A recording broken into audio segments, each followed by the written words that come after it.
Okay, so we are live. How's it going, guys? Awesome. How's everybody in the chat? So we have some people coming in, and we realize most people watch this on recording, which is okay. But if you're live, just say hi, and it will be nice to hear your thoughts and comments and questions, if any. But yeah, we are going to. We have a lot to cover, so we have some portions of chapter 9, and then we probably will cover the beginning of chapter 10. So, and Rachel, you want to do a background for last week about what we covered very quickly? Oh, gosh, can I dip back into last week, the annals of time there, and recall what we did? Let's see. Maybe if I look back at my notes here, I can recall. Okay, yes, we talked about light and darkness and the, in essence, kingship and sonship and what that looks like.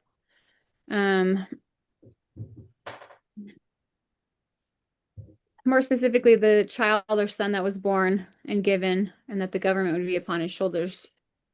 And really like pointing to a future end time event of that, even though it was fulfilled partway through Hezekiah. Let's see what else, you guys. What else can I say about that? Is that So yeah, your points. We took a long time to get through a few verses. we did. That's why I was like, what did we? Let's see. I think we did 7 verses last time for 2 hours. So. yeah. But we are in the so we have again from chapter 8. Well, from 7 to 8. You want me to read that? Sorry, I didn't realize that's what you were saying. No, not yet. But just to kind of complement your summary, right? We have all of these sons who are given names as prophetic foreshadows of what is coming, and so we have the 3 sons, Jahub, Emmanuel, and then we have the fan name, right? Maher, Harala, Hashbaz. Good luck pronouncing that. And anyway, so those 3 represented promises and also timelines. And then we have the 8 ends in this image of darkness, and then 9 begins with light. And then, like Rachel said, all leads to that.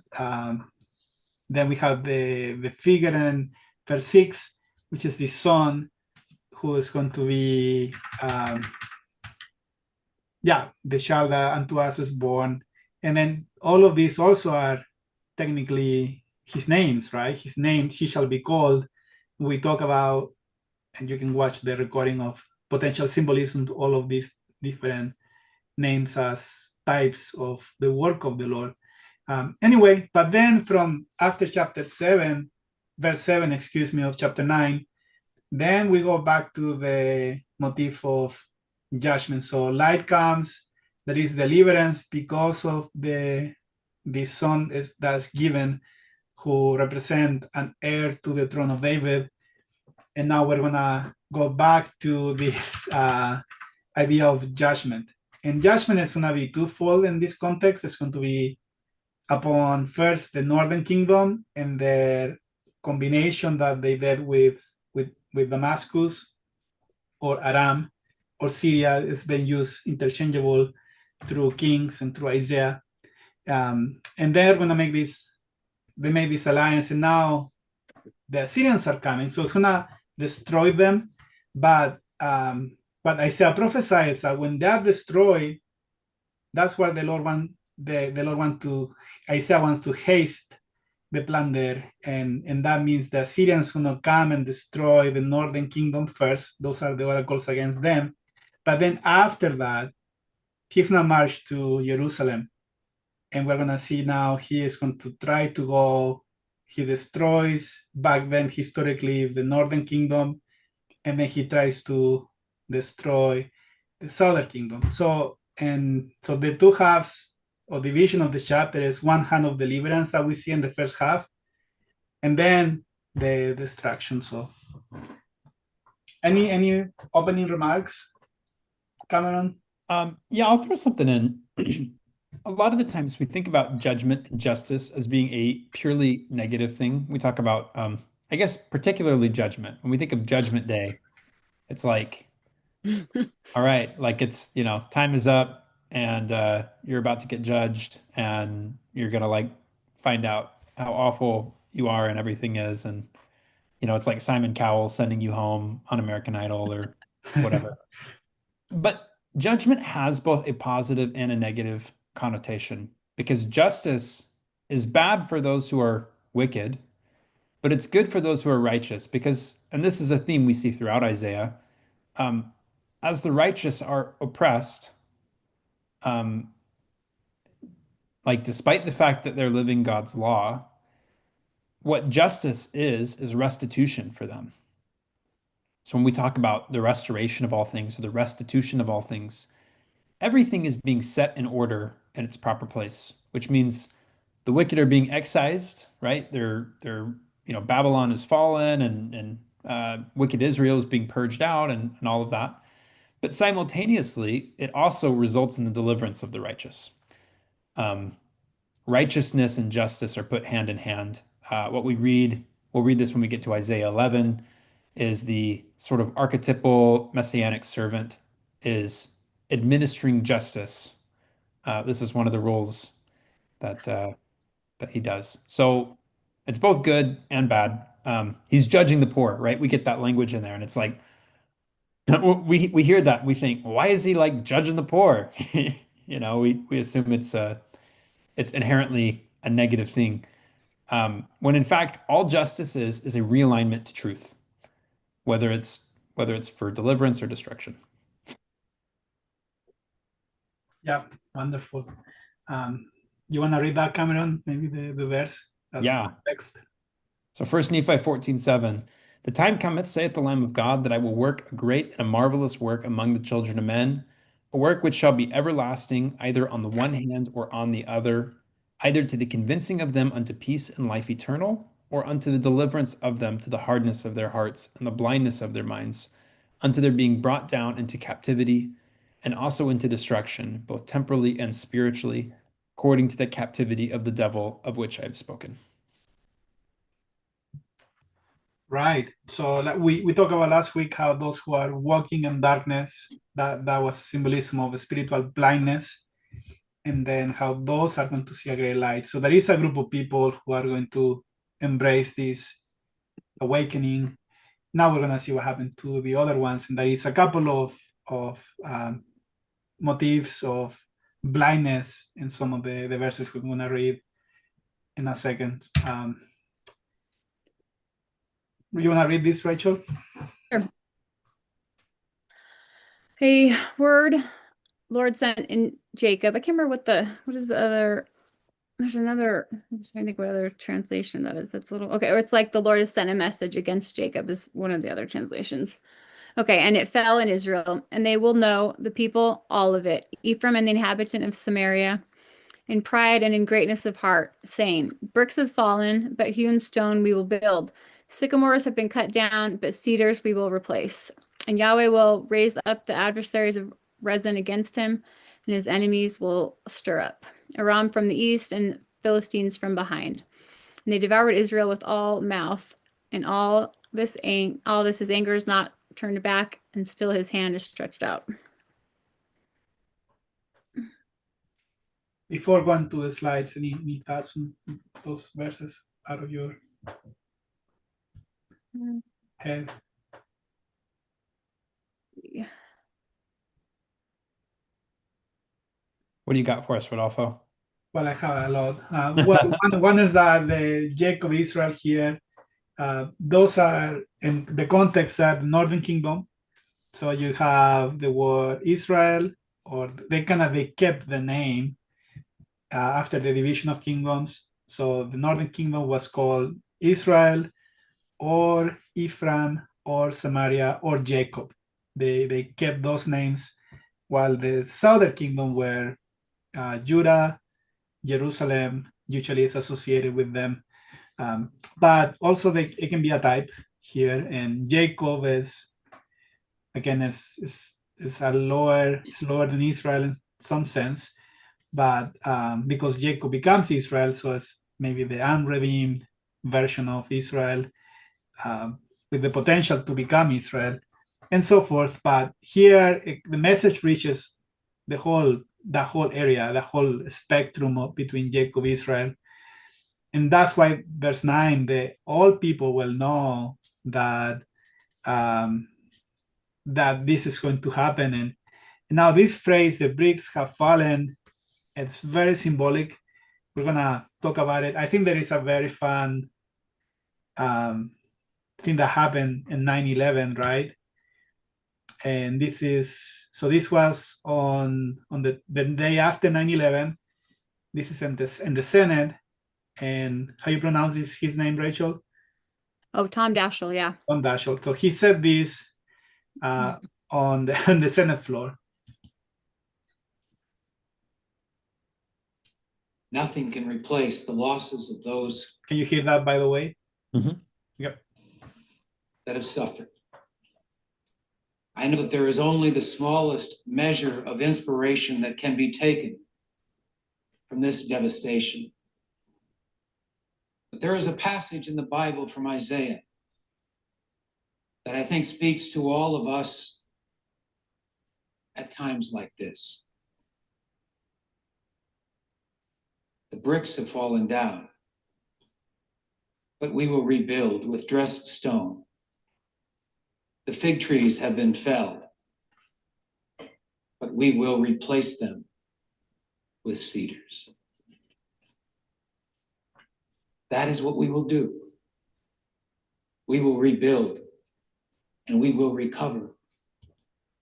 Anyway, so go back to so this phrase here, of course, I'm not saying that was the fulfillment of this verse, but it's very symbolic. After 9/11, those were the words that was used. But in the context, this is a phrase that is in rebellion directly to God. Instead of repentance, this verse represents defiance, that they're going to, despite judgment, we will now come back. It's like we're obstination.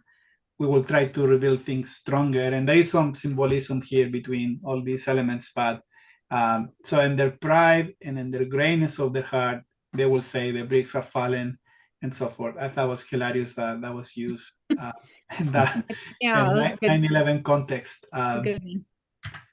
Anyway, so let me move. Yeah, so we have these elements.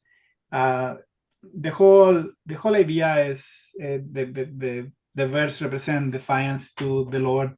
There is in Malachi 1:4 similar verse where Edom said, "We are impoverished, but we will return and build the desolate places. Thus said the Lord of hosts, they shall build, but I will throw down, and they shall call them the border of wickedness, and the people against the Lord had indignation forever." So it's that this cycle of that, instead of turning to the Lord, the people keep trying to find ways to build.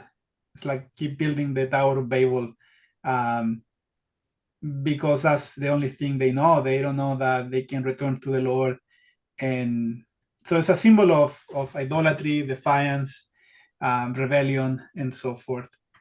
And I have some verses here. The word for build too is funny because it has to do with like obtaining children too. So it's like, like building a kingdom in essence, right? Yep. It's kind of interesting. Okay, sorry, keep going.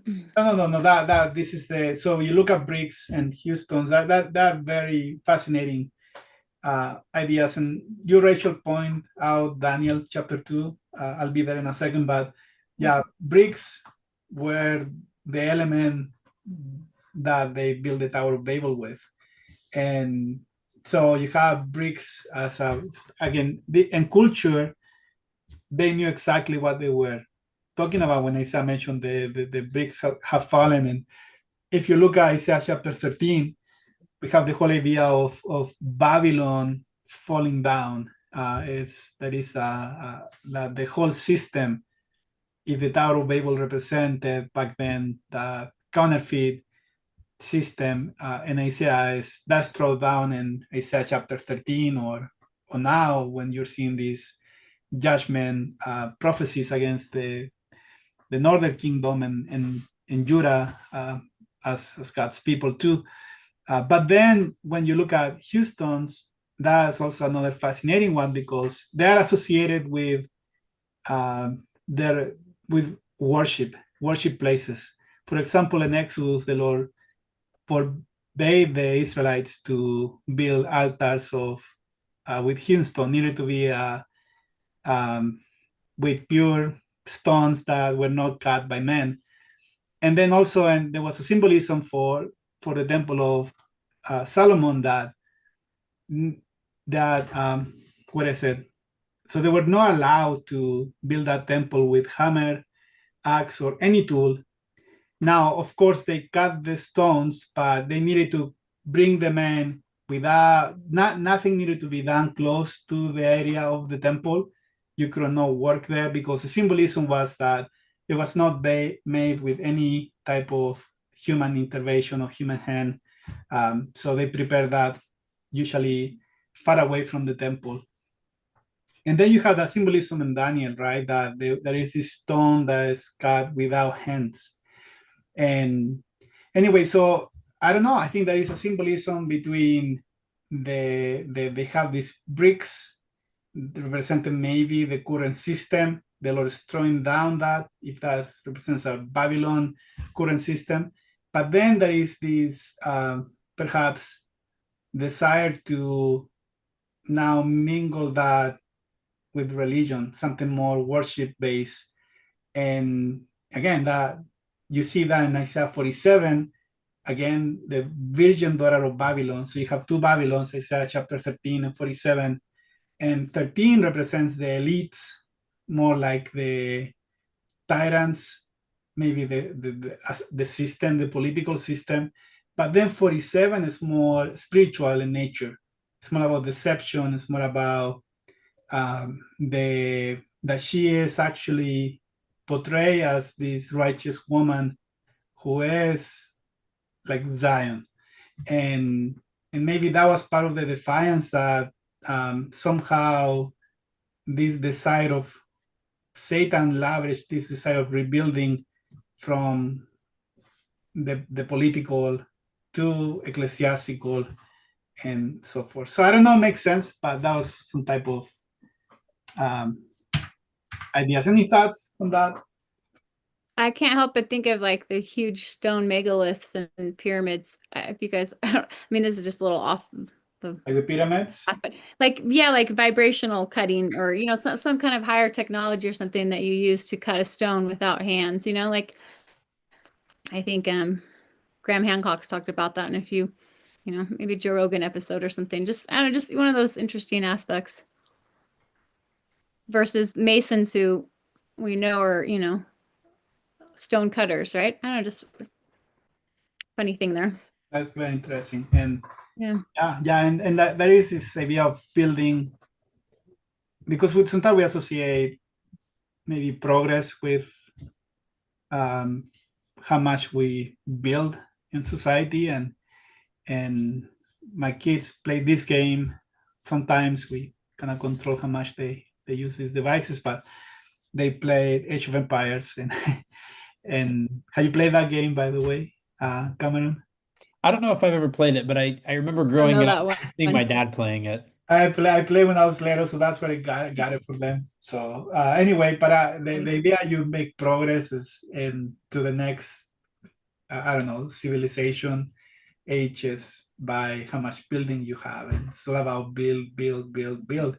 And I believe that's something that we see so much everywhere today. Every time I go to Utah for work, I don't recognize the places. It's like there was empty space and now it's building. It's like that's the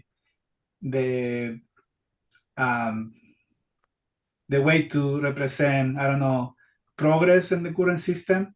Mhm. But that doesn't really equate to spiritual progress.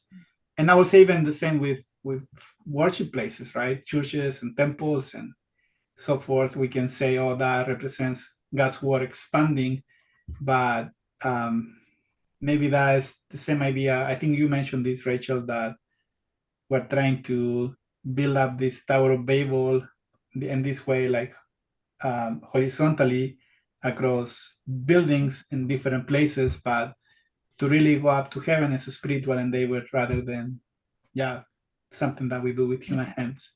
Physical, yeah. Yeah, I mean, the symbolism, it seems like at its core is that man's way of doing something is kind of this like harsh, cutting it out and forcing things into place. I think about like how much of modern engineering is about just like how can we figure out how to just force something into what exists. Whereas I think in an ideal world, in Enoch society, let's say they're working in harmony with nature, and it's a much different sort of progress or process. Nice. And then we have in Daniel 2, right, that the stone that is cut out without hands, it's not like a hewn stone, but that stone is going to roll forth until it will cover, well, it's destroy the image, right?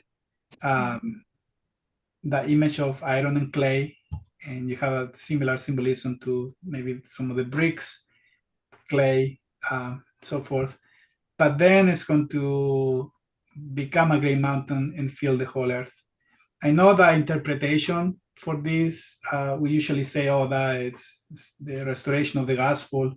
But I feel because of Isaiah, and there is a stone in Zion, right? In Isaiah chapter 28, verse 16, I believe that that is still yet to be fulfilled. But that's my personal interpretation.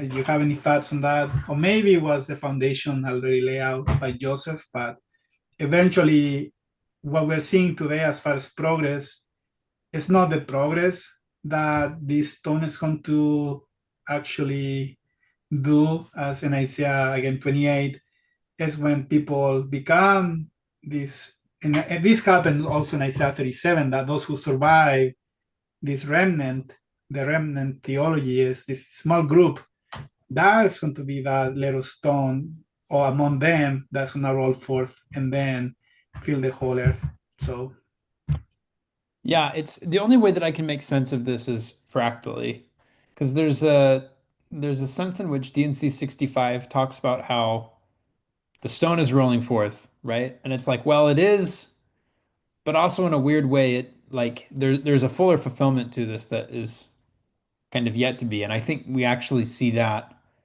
Maybe the perfect way to think about it actually is the imagery in Revelation 12, where the church brings forth the kingdom. So there's a sense in which perhaps the kingdom is currently gestating inside of the church, and then there's a day that it will be birthed, right, and it will come forward, and that moment parallels to Adam on Diamond for reasons that we probably don't have time to get into yet. And it seems from that moment on, that's when Satan is cast out of heaven, and the victory is inevitable at that point. The kingdom has come to earth and it's there to stay. And yeah, it's like Thanos, it's inevitable. and we can maybe make also some type of like fractal idea of like these cities that were taken up to heaven, right? I think Joseph said that they were actually pieces of land out of the earth coming out, that eventually they're going to return, and you're going to see that they were cut without hand by God's divine intervention, and they're going to come back as, I don't know, these stones from heaven, pieces of That's a asset great point. things. Maybe Atlas, the one that is coming, is one of them next month. This month, we'll see. Yeah. Oh gosh. Read this, Cameron, this block. And the people did not return to the one striking them, and Yahweh of hosts they did not seek. And Yahweh cut off from Israel head and tail, palm branch and reed in one day. Elder and one lifted up a face, he is the head, and prophet teaching falsehood, he is the tail. And the leaders of this people became those causing to err. and those who are led are swallowed up. Man, I'm always getting used to this literal translation still. Therefore, over his young men the Lord will not rejoice, and his orphans and his widows he will not have compassion. For all of it is profane and evildoer, and every mouth speaks folly. In all this his anger has not turned back, and still his hand is stretched out. All right. This takes me back to Isaiah 1, right? Where we're talking about how from head to foot, from head to tail, the whole thing is sick. It's not just one part here or there, but it is a full body diagnostic, if you will. And therefore, this great division that we talk about, we read 1 Nephi 14, that the Lord will perform this work that divides everything to the one hand or the other. That line runs all the way from top to bottom. You have some thoughts, Rachel? No, you guys jump into this and I'll just add on. I mean, I do, but Yeah, like Cameron said, I think Isaiah 1 is very applicable. And then we have, it's the idea of the whole body of society. And then the idea of return is repent, same Hebrew word. But the Lord is, again, this is like some type of painful scene, right? That like a very wild, like a dog that you're trying to teach something, right? And I'm not saying you want to hit the dog, but despite all the correction you're trying to do, like that there are some creatures that they don't get it, and we're supposed to be able to accept correction and return to the Lord. But even despite that, the Lord, what else can he do? Like he's trying to help us. And again, this is like Cameron said, an act of love that he's trying to, because he loves us so much, like Paul mentioned, right? The chastisement of the Lord. But even with all that, then we don't know how to turn to him or go back to him. So because of that, and I have here this, I think Rachel knows the joke, my elephant. So this is the elephant in the room, because there is now a very direct phrase about prophets here that they teach falsehoods. And what does it mean that he is the tail? And so I have some ideas, but then also the leadership of the people, they cast the people to air, and those who are led are swallowed up. And again, we have that before all of this invasion is represented as being swallowed up from all angles, technically, by the northern kingdom. So you have the Assyrians coming in, also mentioned the Philistines, all of them were around, surrounding the northern kingdom, and they were swallowed up. That's a metaphor. But they're swallowed up because, again, they were led, and again, this is going back to the blindness motif that we see at the beginning, that there was a group that they saw the light, they recognized the light, and then there was another group that they were just very blind, keep following up, and because they just trusted the advice of, and I'm going to talk about what that meant in context of these prophets back then, they were led astray. Now, there is also some type of accountability, because in Isaiah chapter 3, the Lord Isaiah mentioned that the people are taken captive because they have no knowledge. So there was a lack of personal desire to receive knowledge from the Lord and then become more passively a follower of people. Then, okay, that's your personal accountability. Yes, the prophet, they taught falsehoods. We're gonna maybe explore why that happened, but you have those two combined, and it's perfect storm for this to happen. So here's some thoughts. So back then, historically, again, you have four different prophets teaching at the same timeline. These are going to be Isaiah and Micah teaching the southern kingdom, preaching. And then you have Hosea and Amos preaching in the northern kingdom. So to understand what Isaiah meant by this prophet teaching lies, you have to triangulate what they say about these different messages that were given. That again, prophets back then also were some type of social category in the system of the people, rather than having a prophetic calling. So you have the schools of the prophets, and people were assigned to be a prophet by the king sometimes. And you have again, the king play a big role on how these prophets prophesy. So in 1 King 22, you have the king of the northern kingdom. He asked the 400 prophets if he needed to go to battle, and because of being afraid of the king, they kind of told him, "Yeah, go ahead, and you're going to win," and that didn't happen. So you have this that the prophets were influenced by the people who were in charge. In this case, the elders, the kings, the upper classes of society, so forth. But the prophecies that they were given, these are the archetypes that we can learn from back then. But one was that is the idea of peace without repentance, and that was been preached by some of the prophets.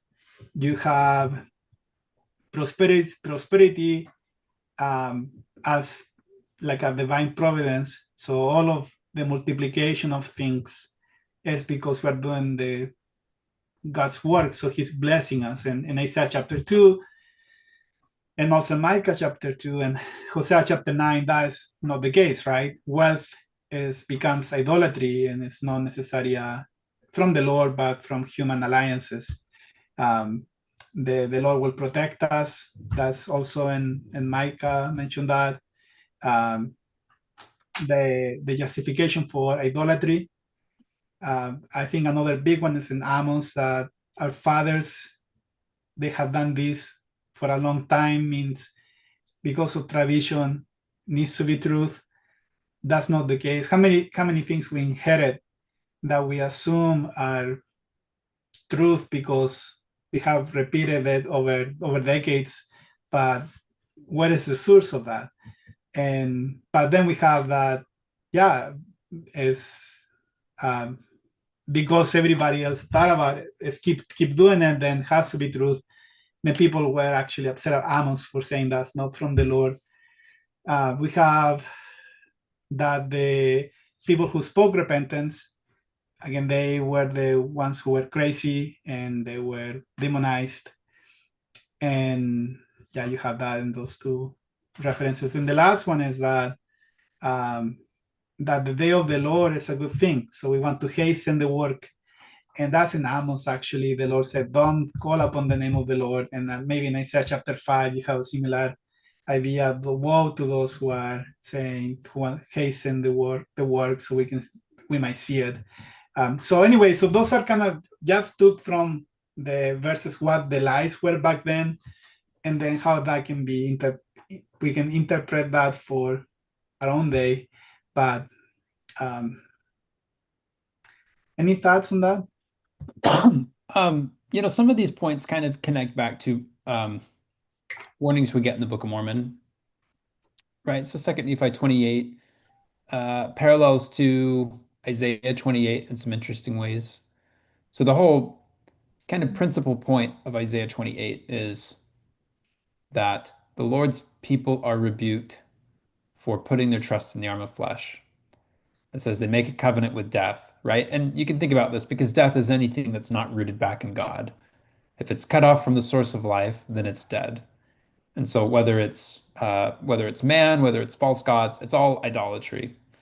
This is why the false gods are described as those that can't see or hear or eat or smell.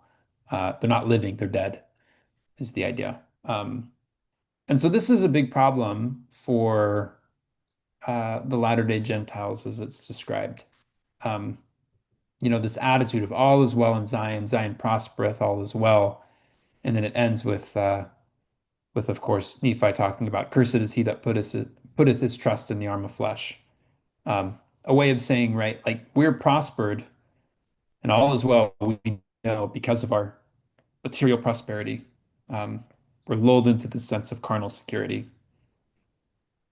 And so it's the common sort of theme of the scriptures of the Book of Mormon in particular is the people get rich, right? They get prosperous, and then what happens? They immediately begin to forget God and they set their heart on the riches, and it's what they live by and die by, and it changes the whole game.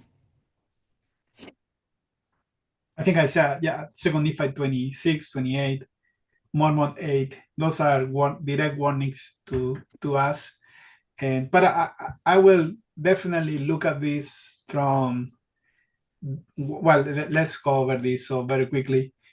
And because the imagery here is of you have the head and you have the tail, but the Lord warned the Israelites that if they keep their commandments, let's see,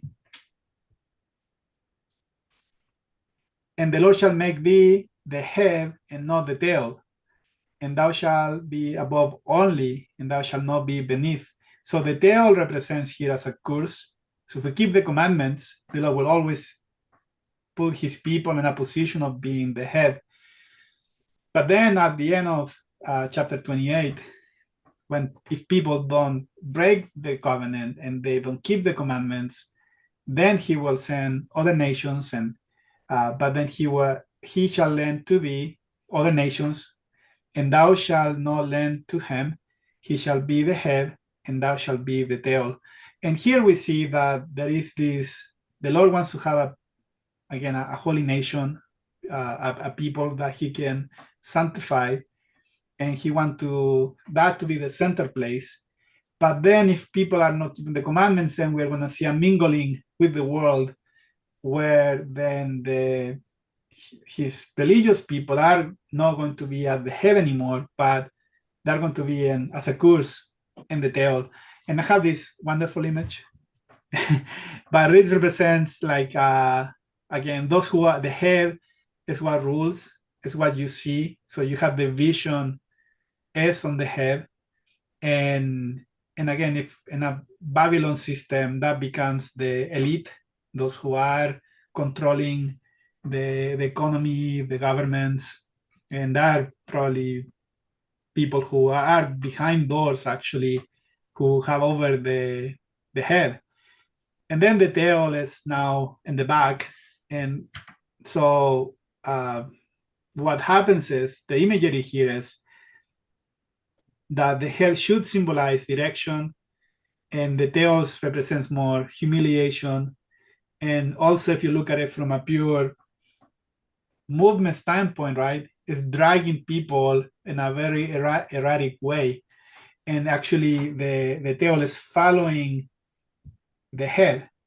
And this is so symbolic, because that what I said saying to me is, when you have this corrupt system, the prophets, instead of being the ones who are given the vision, and then the other people, like the kings, following the vision, actually the prophet is afraid to prophesy the right thing, because again, those who are in a position of authority, they are technically bending to them. They want to get their approval, so they didn't prophesy the right thing to them because of the structure, because of, I don't know, desire of keep their calling, desire of maybe fear, and so forth.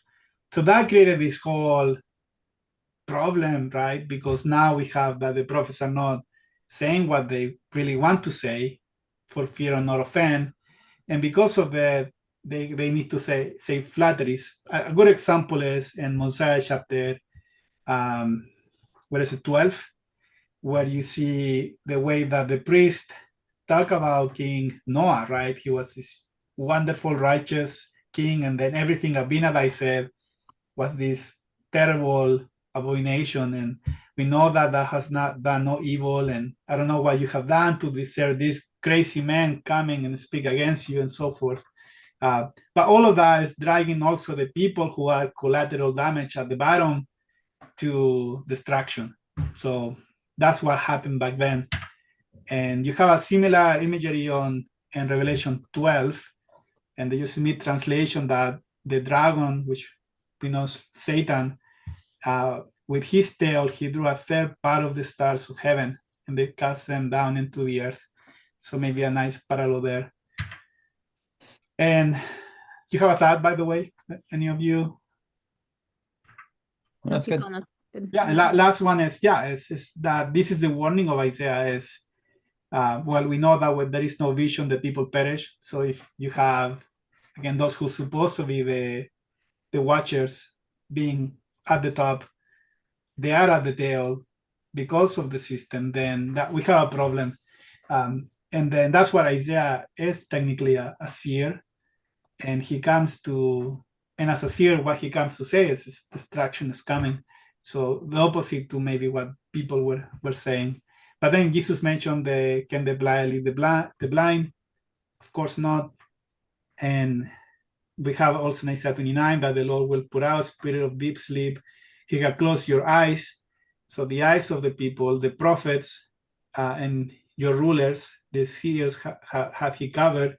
Now in 2 Nephi chapter 30, I think it's verse 5, he mentioned that the same verse Nephi added, the seers have he covered because of the wickedness of the people. So you have a shared iniquity that this occurs because again, whole society is in a idolatrous condition. And then you have the fun image in Isaiah 56. So imagine you have a dog who's supposed to have a purpose of being your guardian dog, but now he is a dumb dog who cannot bark, and he's just there to sleep and eat and so forth. But that's the idea of a watchman being blind, that he cannot give the warning. So translate that to an end time context. I believe that is this problem that we had, that we put too much trust, as Cameron said, as a man. We have to go back to the Lord and then, make sure we know how to receive personal revelation. Those who are going to see the great light and recognize the light that's described in Isaiah 9, who are going to come out of blindness, they're the ones who are right now trying to do their best to learn from the Lord, learn from the scriptures, and so forth. My dog would be a terrible watchdog, by the way. If you guys have this problem, he's too nice. I think if somebody broke in, that he would just like think that they were so cool. Anyway, maybe you guys are all Well, somebody asked a question. familiar with that anyway. How do you know this scripture reference to Ephraim? This is Cheryl, or Judah? I think that's a good question. I'm trying to remember, Cheryl, when that question came up earlier, because I think it was when we were talking about Rodolfo. Click back a few slides if you would. Keep going. I think it was this one here. Cheryl, I think it was the list or the lies of the false prophets here. Is that right? Yep, I think so. Okay. I don't know.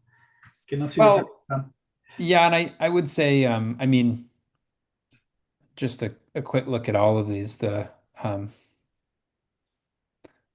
it is a not a prototypical, an archetypical sort of diagnosis. It's something that seems to kind of be an ever-present thing that applies to the degree that any of these things are ever being preached. That's it's an eternal thing. So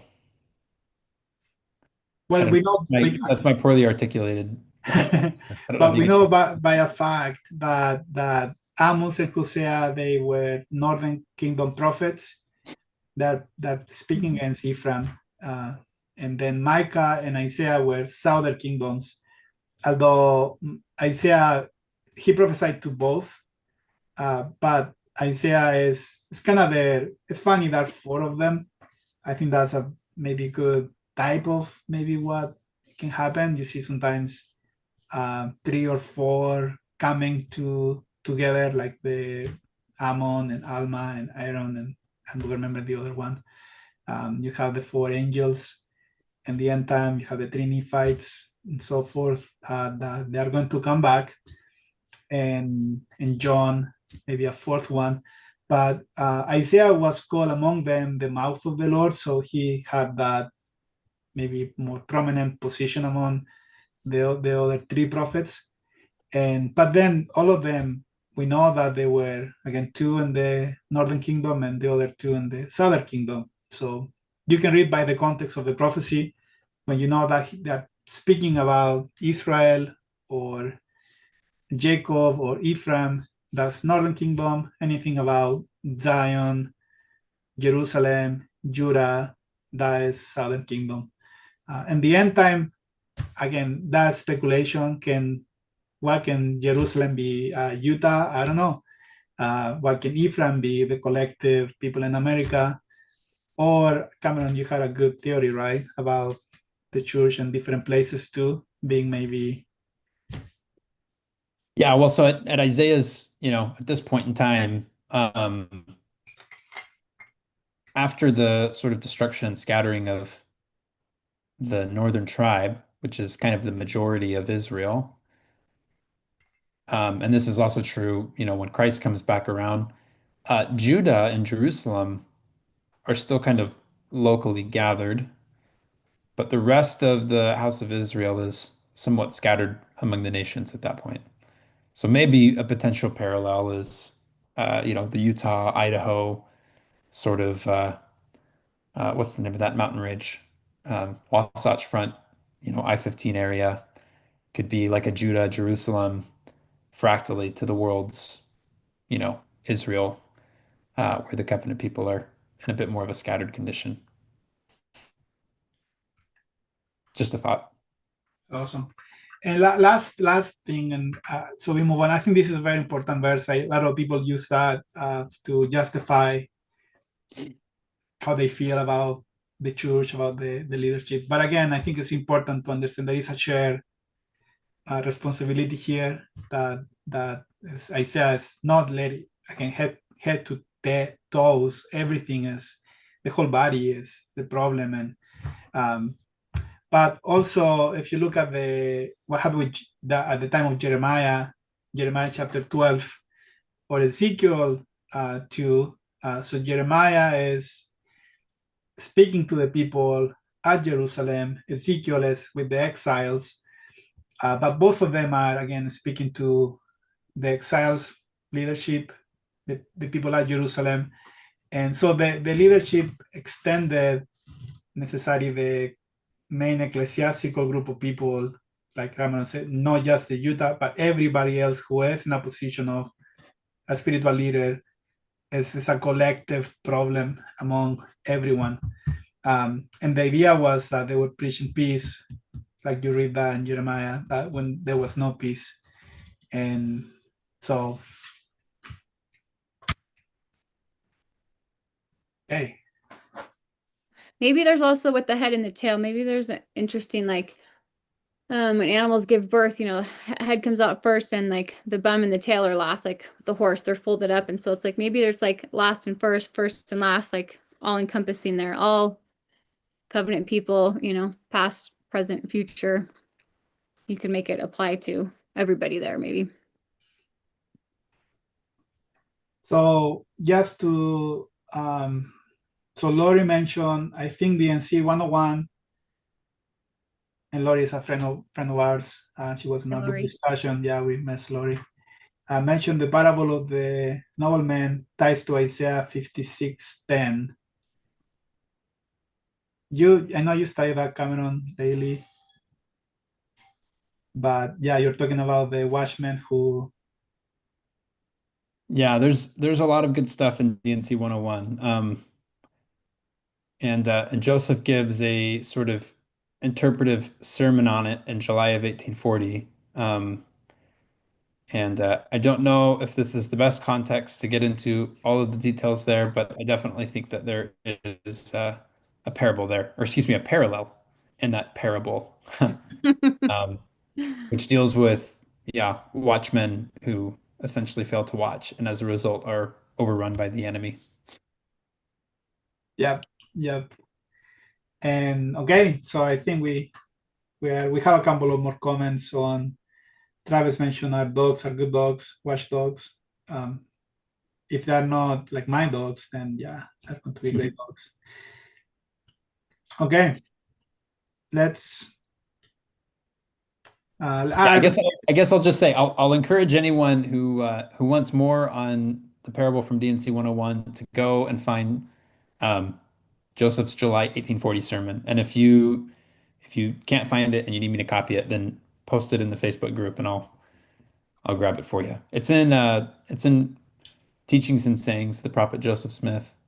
It might be in Words as well, but yeah, I'm happy to supply that one. Very, very good and lots to consider there. So okay, I'll read the next blog, and then I think Rachel, you had something there. Or before, now, after, right, Rachel? I can do it after. Yeah, that's fine. I was just gonna Okay, be. so after. wickedness burn like fire, thorn bush and thistle it consumes, and it kindles in the thickest of forest, and they roll upward in a swelling of smoke. In the wrath of Yahweh of hosts, the land was darkened, and the people became like fuel for the of fire. Man to his brother they do not spare, and he snatches on the right hand and is hungry, and he eats on the left hand, and they are not satisfied. Man, the flesh of his own arm, they eat. Manasseh devours Ephraim, and Ephraim devours Manasseh. Together they are against Judah, and in all this his anger has not turned back, and still his hand is stretched out. Okay, first I apologize for the arm eating flesh on here. I know someone's sweet child drew an image of one of the slides before, and it was so sweet. And I thought, oh, maybe I shouldn't put this zombie eating arm flesh on here. So sorry about that. It was just so perfect, but it's kind of gross.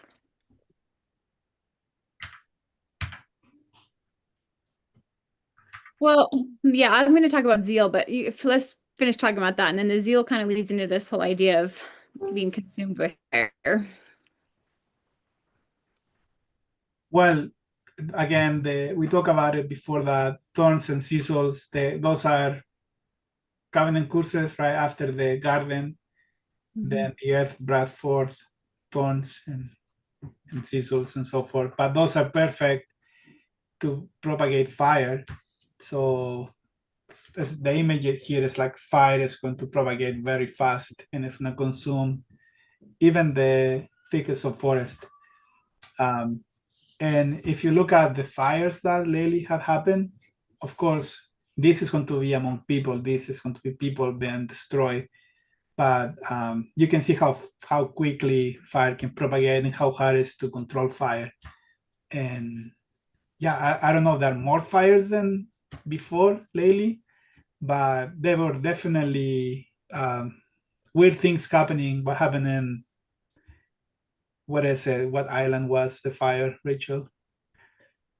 On Hawaii? Hawaii. Yeah, Hawaii. I Maui? was in California, Malibu, yeah, the whole side there too. Malibu. Couple Yeah, There were no. people who completely were disappeared, right? They were consumed very fast with fire and so forth. But this is going to be, of course, the one is going to be so after the bricks are fallen, technically we have chaos, and we're going to see sort of like a civil war imagery where everybody's going to be against everybody. I think Matthew mentioned some of that, neighbor against neighbor, Matthew 24. And then, yeah, and then after that, the fire that's going to come is going to be that the king of Assyria, who's an army back then, who really overthrow everything. So he's like a flood imagery. Now we see a fire imagery also who consumes everyone. And yeah, the idea of, and maybe we'll get to the point of some type of cannibalism. I don't know. I heard there is a prophecy by one of the presidents of the church where he saw some of this image happening. I don't Is know. it in the is it in the John Taylor one or what? Or the no, oh, the Evans, the Evans one. Is that it? Yeah, right. He Those saw ones? some Yeah. of this happening. I can't remember which. Yeah. Yeah, I think I have somewhere. I'll also send it. If you guys remind me. But there is some of this condition of chaos, and this is the opposite of Zion if you think about it as an archetype. So when people are coming together as the church of the firstborn, having all things in common, looking for the welfare of their brother or sister.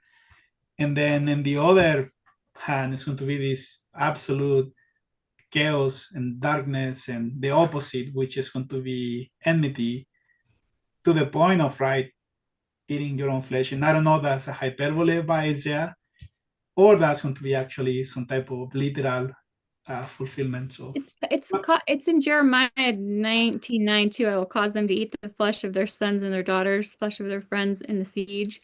So yeah, I don't know if it's like actual or symbolic, but it's in enough places. and it's already happening to some degree today, as far as when you have, again, sorry that I keep going back to the idea of Babylon system, but you have a hierarchy that's not Zion. It's all about positioning, it's all about advantage. And Book of Mormon describes that so well, that you're to get gain, but then to do that, you need to position yourself above other people. And it's a metaphor of, that we are against each other, and we're trying to be better, and we are trying to lie, to cheat, to do whatever it takes to position higher. And then those who are higher, they're willing to do even more wicked things. So the higher you go in this Babylon hierarchy, then the worse the weakness becomes, because to maintain your position then becomes other things, right? And then you start, right, it's not just advantage by deception, but also if you need to kill somebody. That's why Cain learned, right? He became the master of what is the word? Mahan? Mahan, yeah, one of those. One of the whatever that is, right? That you can kill to get gain. And anyway, but these things are already happening in those levels. So that is a currency that all of us are trying to, I don't know, receive in this system. But that currency is not necessarily money. And for some people, is worshiping Satan, worshiping things, and then human becomes disposable for sacrifices, for terrible things that happen, that I think we are coming up more aware of, that are happening among us in some of these elites groups. But yeah, it's just mentioning that eventually it's going to flood everyone too. So pretty dark stuff. Well, and I think that's one of the things we start to see in this context too. Like verse 19, it says, "Man to his brother they do not spare," and then we have Ephraim and Manasseh there. I mean, we're technically like, it's that idea of having no compassion and your heart waxing cold, and how there's no love. There's just where there should be that brotherly love. We see that in so many stories and myths and all kinds of things throughout history, is having that love for your brother, or they're at odds with each other. And this just it plays it so horribly in the end.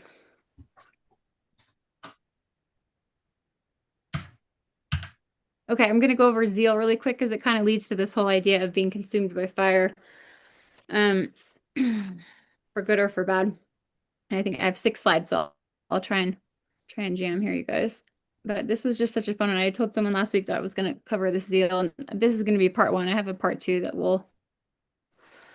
I'll do another time. But so this word zeal, I just kind of did a word search about it, and in essence, I'm just going to kind of go over what I found. So the verb expresses strong emotion, whereby some quality or possession of the object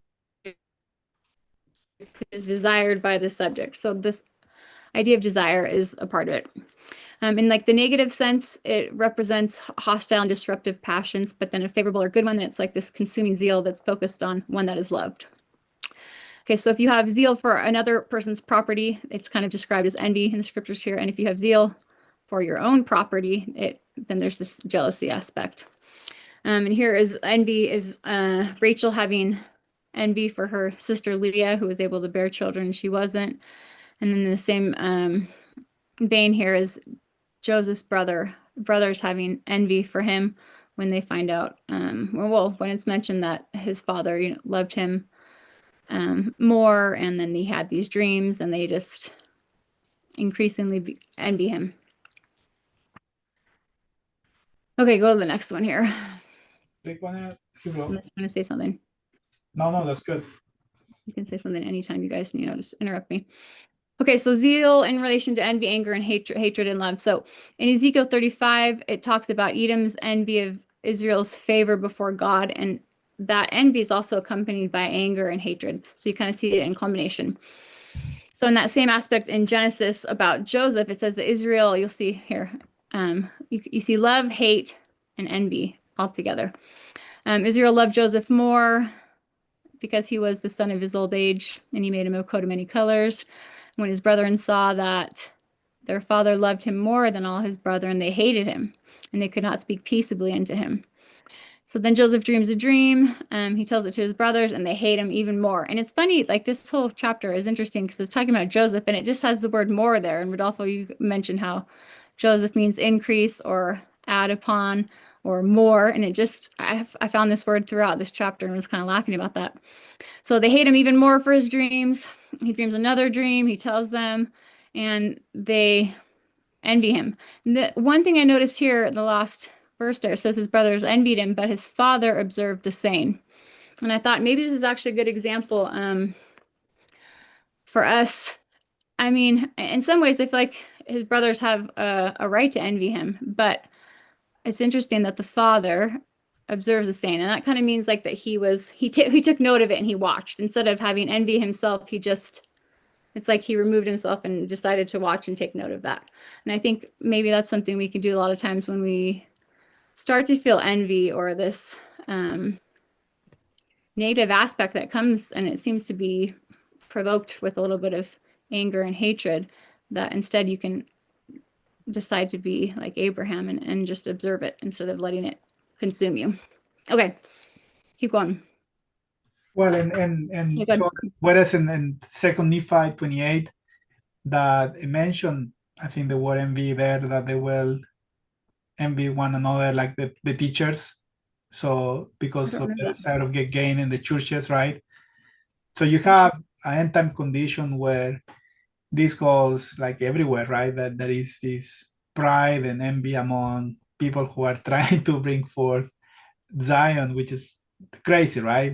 It's the opposite of Zion. And anyway, that's and David there's a lot Saul of kind of scenario. But yeah, there's a lot of envy culture too, I feel like, with social media and people posting pictures and creating this, perfect lifestyle. So there's definitely something to be applicable here.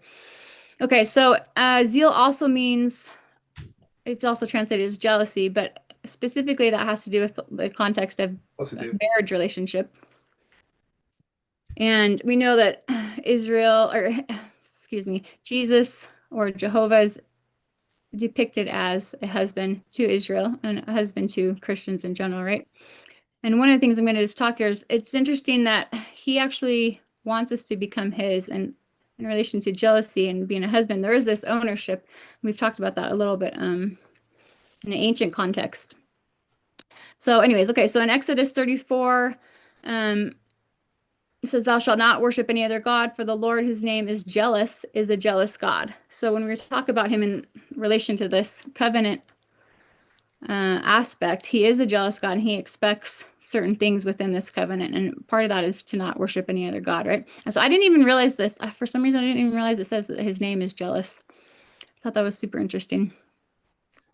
Again, in Exodus, he's saying not to bow down to these other gods and don't serve them, for I, the Lord, thy God, am a jealous God, visiting the iniquity of the fathers upon the children of the third and fourth generation of them that hate me, and showing mercy unto thousands of them that love me and keep my commandments. So again, we have like that contrast of the hate and the love and his jealousy.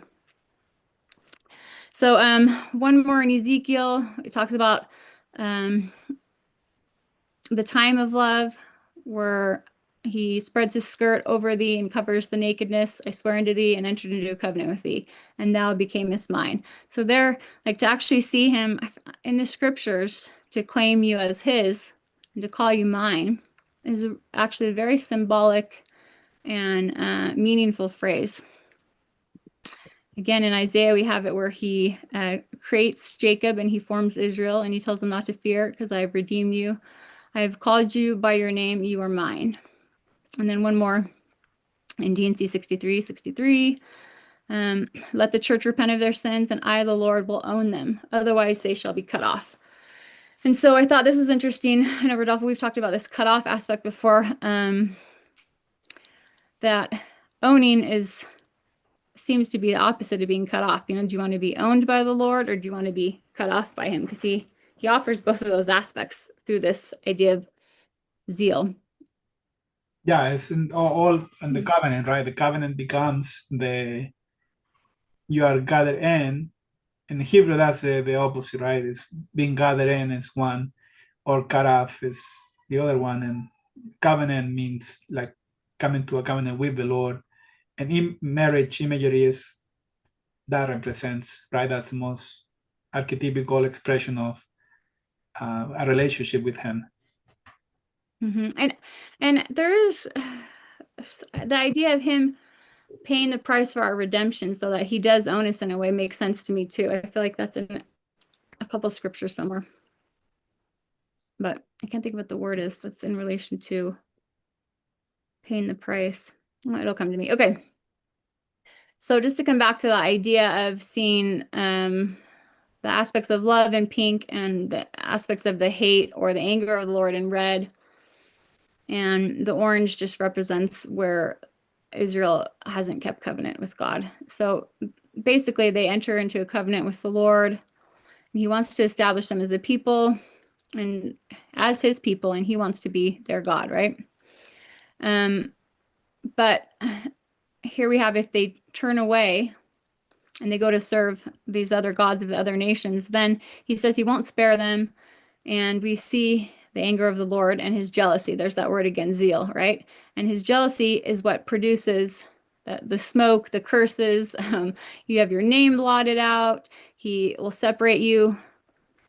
There's plagues. It talks about sickness, fire, brimstone. Just goes through all the curses basically here, to be like Sodom and Gomorrah.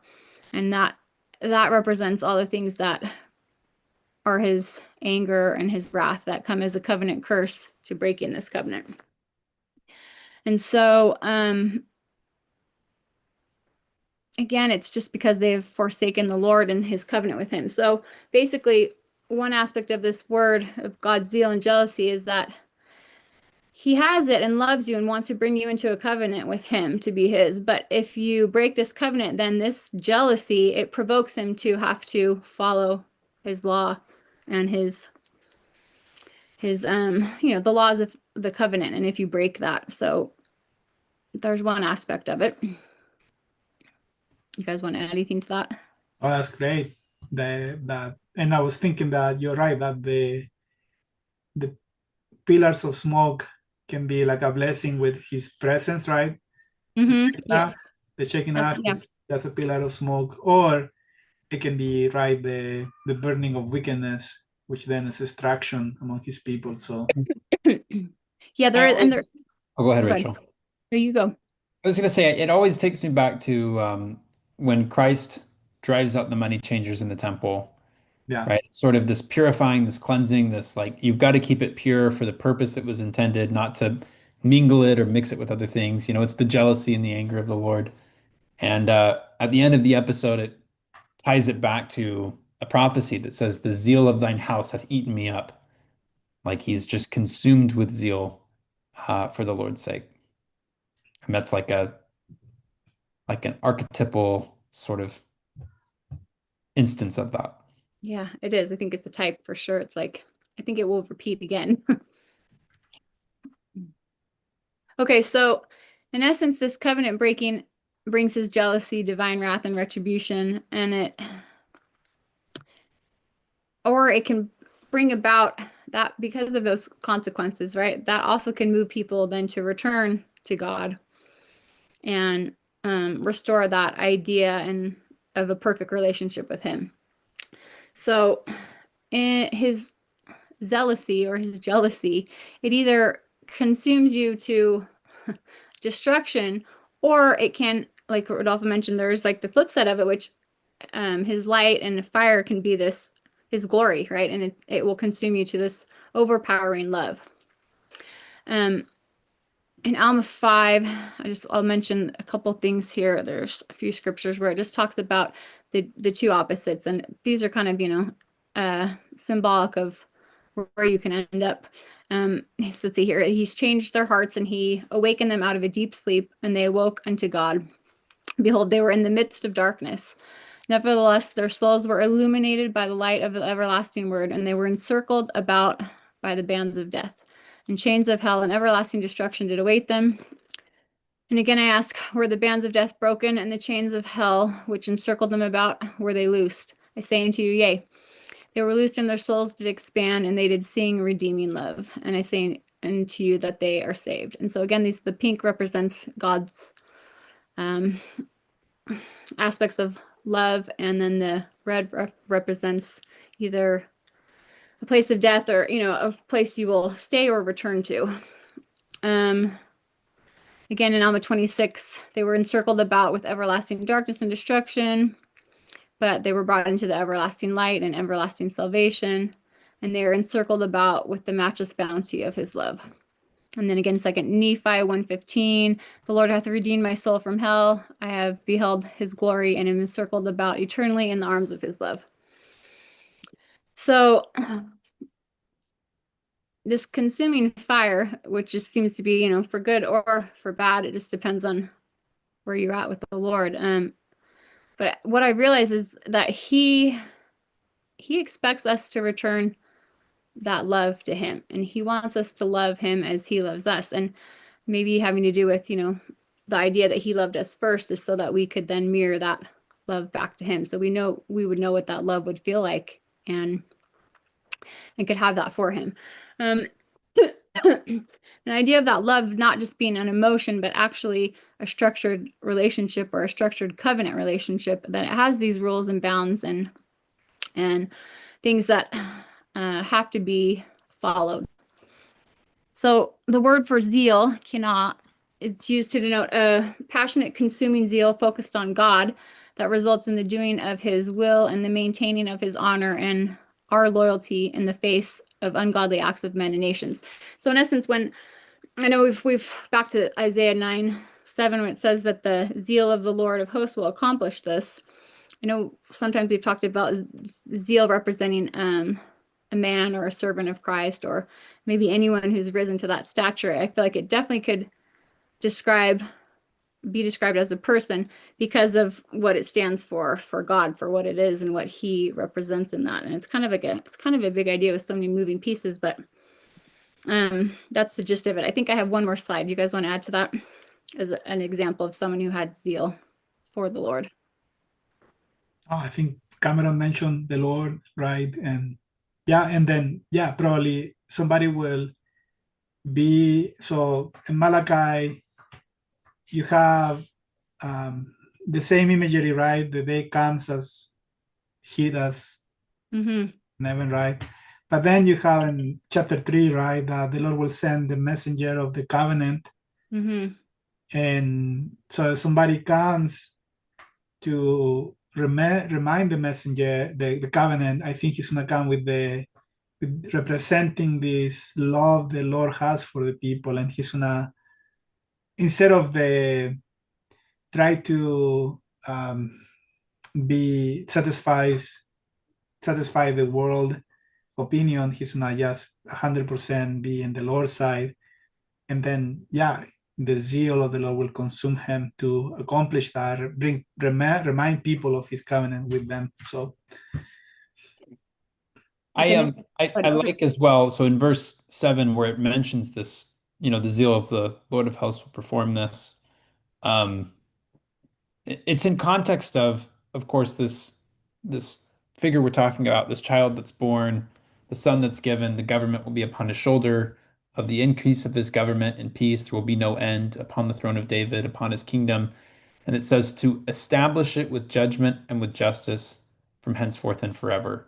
So it's to get back to what we were talking about before, it's the principle of being a righteous judge, of performing the Lord's will, of setting things in order according to truth, which you see Christ sort of exemplify in that moment that he's going in and overturning the money changers in the temple and whatnot. It's a judgment. It's setting things back the way that the Lord intended. What is the So- verse in Jeremiah 20 when Jeremiah says, I think it's verse 9 or 19, but Jeremiah says he doesn't want to speak. He's not having this success. And, he doesn't want to speak in the name of the Lord any longer. But then he said, but then there was this fire in his bones that he tried to resist, but he could not support it. He could not handle it. And then he goes back. And so you have that. Yeah, I love, that's one of my favorite imageries of like the fire in your bones that goes beyond sometimes our own desire, right? You keep fighting for the Lord, for the cause of Zion, and despite the whatever success you might have, try to bring people back to the Lord.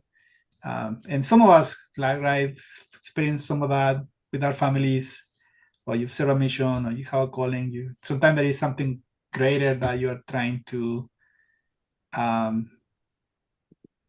it's moving you to keep going. But imagine the degree of somebody like in the statue of Jeremiah, who is preaching to a whole nation, who's supposed to be God's people, who become corrupt. And yeah, he was consumed by the fire, and he did what he needed to do. That was a good example. I didn't know that scripture. That was a good one.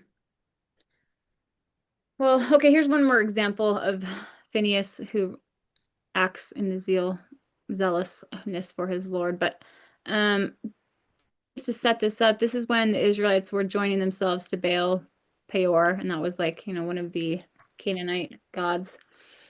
And joining themselves, I mean, it could be yoking, it could be some kind of weird sexual ritual. I haven't looked into that in a long time. But whatever it was they were doing was not good, okay? Because Moses tells is it the priests and the elders to basically to slay everybody who was participating in that act.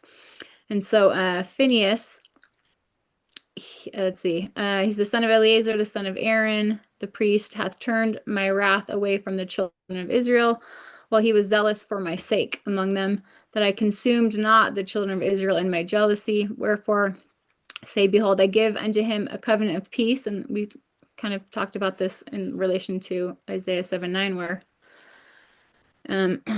he reigns in peace. And let's see, he shall have it in his seed after him, even the covenant of an everlasting priesthood, because he was zealous for his God and made atonement for the children of Israel. So there's just one example or act of being zealous and what it took and what it, but he literally, so what he did is he killed a son of Israel and a Midianite woman that were entering into the tent of meeting, and whatever the act of joining themselves to Baal Peor was. But Ralph, I remember you talking about that one time. Do you have anything? There are three Baals, and I think we're gonna cover some of that maybe in Isaiah 14. Yeah, Berit, Baal Peor, Baal.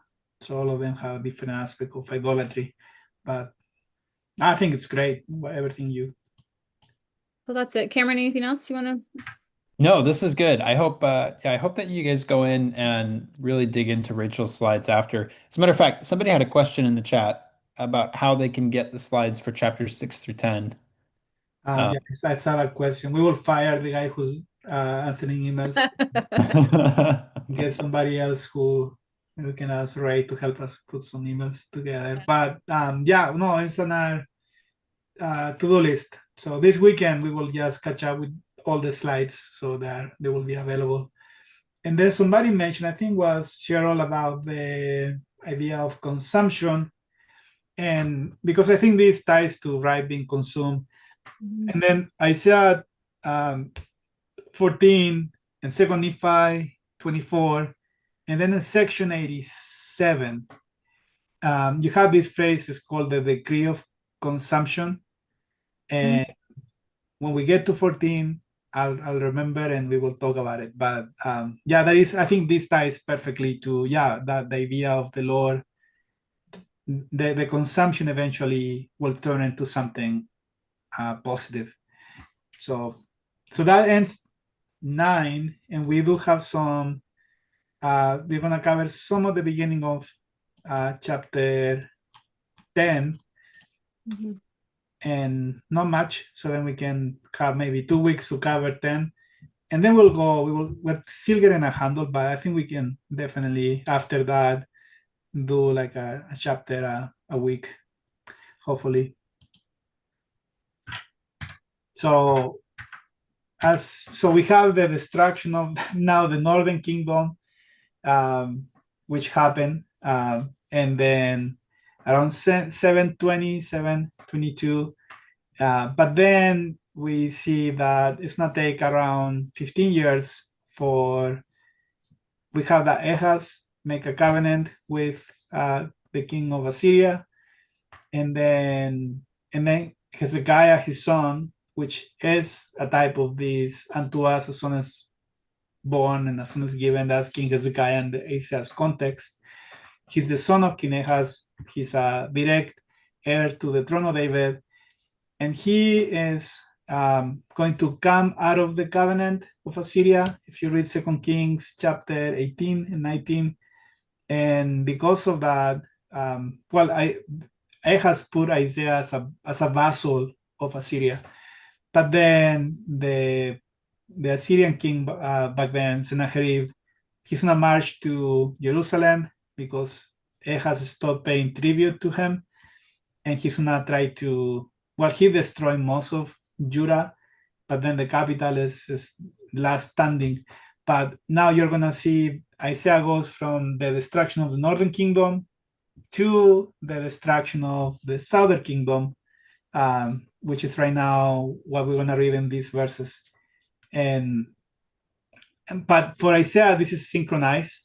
So although it happened during decades of time and the historical account, this happened as a one timeline of events in the end time. So just to give you some context, but also to emphasize that, yeah, this is happening in sequential order. Although we have blocks of chapters who we see the same thing repeating each other. But we're gonna dive in now into some of that, the structure he's gonna cast against his own people, and then how the curses then turn against actually the king of Assyria ultimately, and he is the one who is going to be destroyed by the Lord.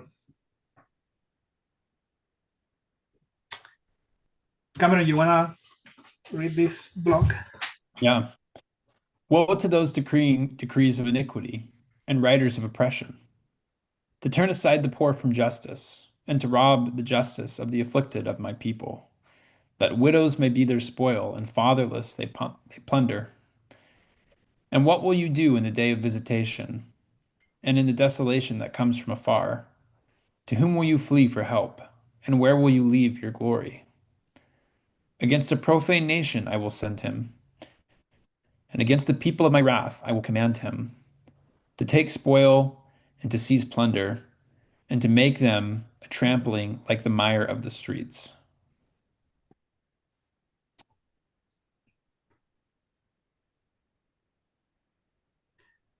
So verses 1 to 3, of course, talks about and the fatherless, the widow, the poor are coming from chapter 1. So this is another iteration of that same idea, and those who are actually oppressing them were God's own people. That's the people of Judah, and we have how these represent the most vulnerable people in society back then, and because of the rulers becoming corrupt, right? They want bribes, and they pass legislation who benefit those higher in society, but then oppress those who are the most vulnerable of society, in a sense. So There's a verse we'll read later in Isaiah 14, the very last verse. This is 32. Says the Lord this is talking about the redemption of Zion, right? It's the inverse of this. The Lord hath founded Zion, and the poor of his people shall trust in it. So Jesus captures this in kind of his, I don't know if it's a one-liner or a two-liner, but he says, those that exalt themselves will be humbled, and those that humble themselves will be exalted, in a sense. This is the whole story of Isaiah. It's this inversion, right? Those that lift themselves up. This is Isaiah 2, right? Those that exalt themselves are going to be brought down, and the Lord alone will be exalted at that day, and all those that have become one with him.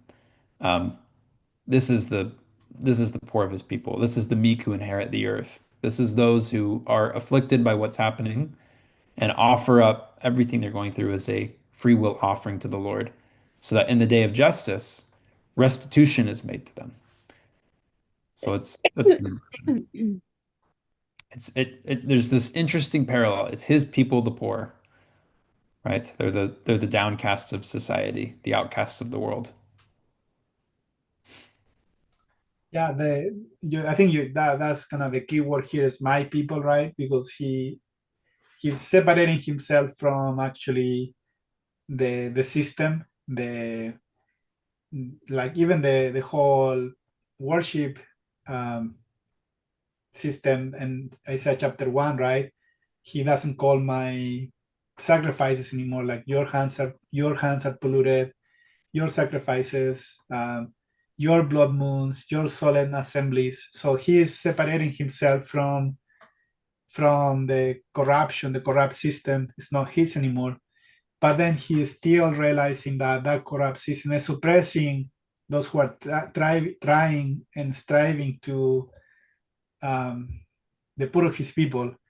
And we have someone that there is an image in Isaiah chapter 14, First Nephi chapter 14, when Nephi is describing the great and abominable church, how he oppressed and he persecute the saints, right? And what is it? Yoke them with what is the word they uses, with the yoke of iron? I don't know. Iniquity, right?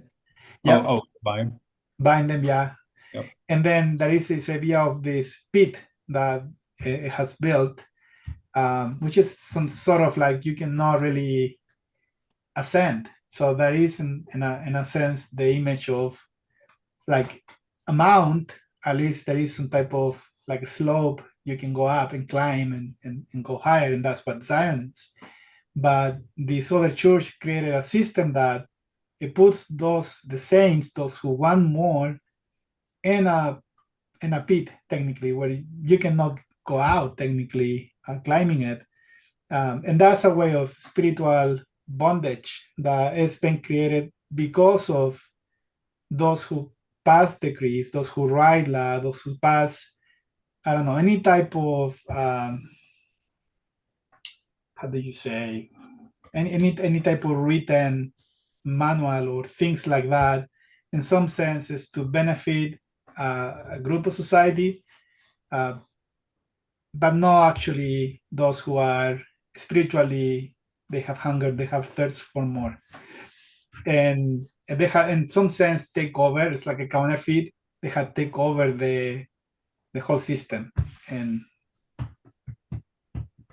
it kind of seems like maybe they're like, when I was talking about those who decree and those who write, they're in a sense lawmakers or leadership. Like I know last chapter we talked about, elders and prophets and them being in trouble. So now it's like it's almost like calling on another aspect of leadership, whether it's political or religious, Yeah. And there is this fun potential type, and I think somebody mentioned this on King Noah, who took over the system, right? And then Abinadi comes, and the name Abinadi, like there is the root for, I think, Abinadon, as the last potentially descendant of Nephi, who is mentioned in I believe in the Words of Mormon. And but then you see that might be a reference to a counterfeit, somebody usurping authority versus somebody coming with the rights, actually, by maybe a play on names that is hinting some underlying lineage that we don't know. But then you see what King Noah oppressed the people similar way. And anyway, so you have that this system has been reversed to what it's supposed to be, and the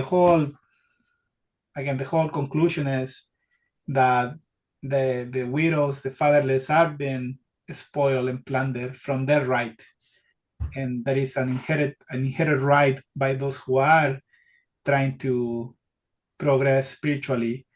And I think some of the image, well, I think you, Rachel, you want to share some of that. Yeah, so just sticking with every time the widow and the fatherless and poor come up, and orphans, it just seems like I always feel a call to like want to talk about what that is a little bit, because it's, as I keep reading more and more, I'm finding it everywhere. So basically, this idea of a just society or an ideal society, it's everywhere. It's like throughout all the ancient Near East, and basically, okay, so let me just read this. It's based on the cosmic idea that the gods, and this would be like Jehovah for the Israelites, or our God Jesus, they embodied righteousness and justice. And that's two words that we see throughout the scriptures in parallel so frequently that they have to be taken note of. So in the cultures that developed a state, the divine values of justice and righteousness were then given to the king, the royal court, the judges, and the community. And they're supposed to follow this. It's like a set of laws in essence, kind of like we were talking about here with leaders. So this concept, it's in Akkadian, Egyptian, and Hebrew. And I've been talking about the Egyptian one with the word mat, because that's one I've been reading tons and tons of papers on, and I'm finally going to put something together here about it. But it's funny because she represents, okay, so she's a goddess, but she also represents like this beautiful cosmic order that comes together and everything. And so I laughed just recently. So in my family growing up, my dad is very quotable now that I have 4 brothers, we're all adults. And we quote him all the time to each other because he would say silly things. So one of the things that we would say when we were kids, we'd be like, that's not fair. And he would always tell us life isn't fair. And, it's such a dad thing, isn't it? I say that to my kids all the time. I tell my kids I don't believe in equality. Like, but in some sense, like I don't believe in all of them get everything the same. Yeah. I know. Okay, so then my husband's father used to say, when they said that, he would say fair. A fair is a place where you take your pigs and cows, like the fair. So I laughed that both our dads had a saying about life not being fair. So recently I was talking to my dad's sister about this saying, and she said, well, don't you know the rest of the saying? I said, no, my dad only, like, that's all he ever told us, life isn't fair. And she said, that came from my mom. So it came from my great-grandma or my grandma. And she said, life isn't fair, but mama justice is. And I kind of just wept over this, because this idea of righteousness and justice that is encompassed in this goddess Mot and this beautiful order. It's funny because we also have, like, I don't know, maybe like the Statue of Liberty, or there's other aspects that show a woman with scales and this balance. And for whatever reason, maybe there's a feminine aspect or balance of this justice and rightness that comes through her. So anyways, this ideal society of justice, they had this responsibility of caring for the people, for the poor, the oppressed, kind of these categories we've talked about here. And we find them in these different ancient Near Eastern royal proclamations and other literary works, okay? So I'm just going to share a couple here real quick. And as we go over this topic over the next 10 years that it takes us to finish Isaiah, we can go back one for me. Sorry. Okay. So real quick, this is from Hammurabi, and I think anybody who's been into history, you know that he has like a famous code of laws. And he said here too, let's see, to cause justice to prevail in the land and to destroy the wicked and the evil, that the strong might not oppress the weak. And then another instruction for King Merikare. Let's see, it was a ruler who was instructing his successor, said to do justice whilst thou endures upon the earth, quiet the weeper, do not oppress the widow. And then in one more epic here, we have the same idea. So judging the cause of the widow and adjudicating the cause of the fatherless. So this is like, these are super old texts, and you'll find this everywhere. It definitely goes way back to ancient Egypt. That's awesome. Yeah, the cause of the widow. That's the, well, you have it here. Okay, well, yeah, why don't you guys read this one? You know, blue and black kind of makes me Make you sick? busy. Gabriel, you're a good reader. Yeah, just starting at Isaiah 1. Yeah.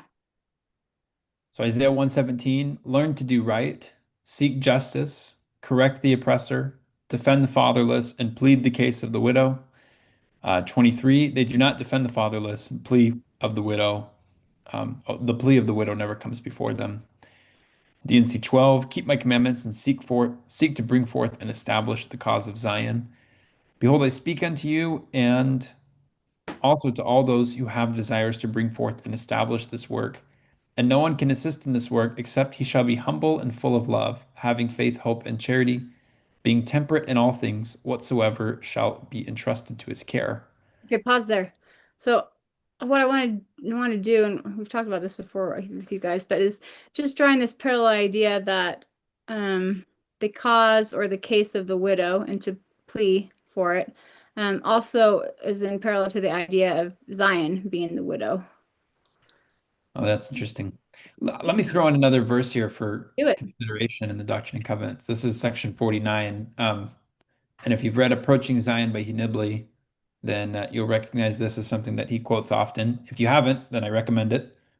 D&C 49:20, it is not given that one man should possess that which is above another. Wherefore, the world lieth in sin. So in a sense, this is the nature of the condition that we find ourselves in. The world lieth in sin because of this great inequality that exists, because of the poor who are not cared for, right? Because the widow is not properly taken care of, and the poor are oppressed, and etc. Zion, as it's described in Moses 7, verse 18, is a place at which there are no poor among them. So it's the inversion of this sort of situation. It's the way that this ultimately gets solved. So anyway, just a side thought as it relates to the Lord's work of turning everything around. And sorry, and also in section 21, you have 21 here, Rachel. Well, I don't think I do. I should. Joseph said, maybe the next one. No.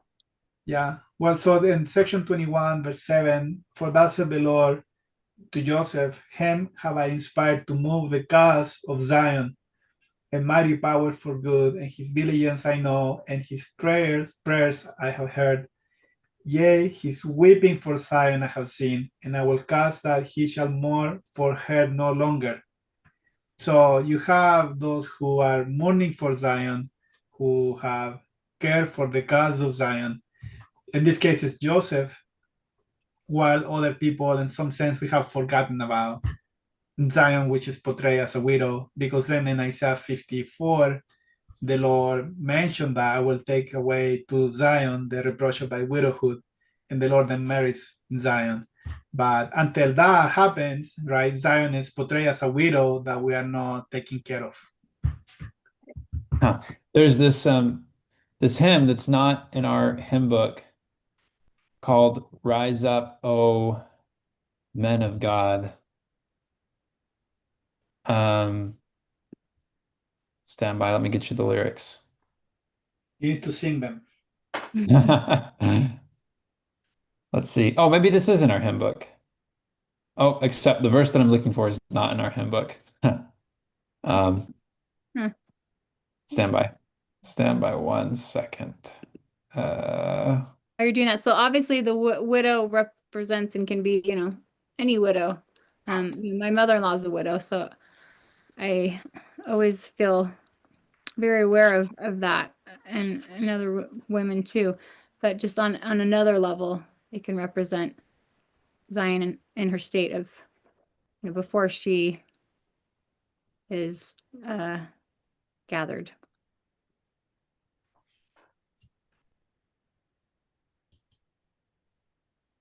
Okay, I got it.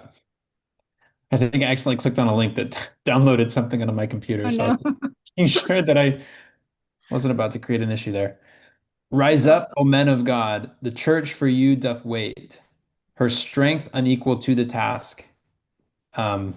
This changed the lyrics. The last line says, rise up and make her great. Something like that. Oh, I like that. Yeah. Okay, so then just with the same idea of the cause of Zion, and anyone who wants to participate in this work, it's funny that it has, who desires to bring forth this work. Desire seemed to be a huge part of that word zeal, and where your desire and where your heart is. But anyways, there is an aspect of having to be full of love, because you're going to have important things, entrusted to your care, whether that is people, which is my biggest thing, is what I see that is, but people and their needs in essence, right? Because then in Mormon 5:10, we've got the Gentiles who have care for the house of Israel.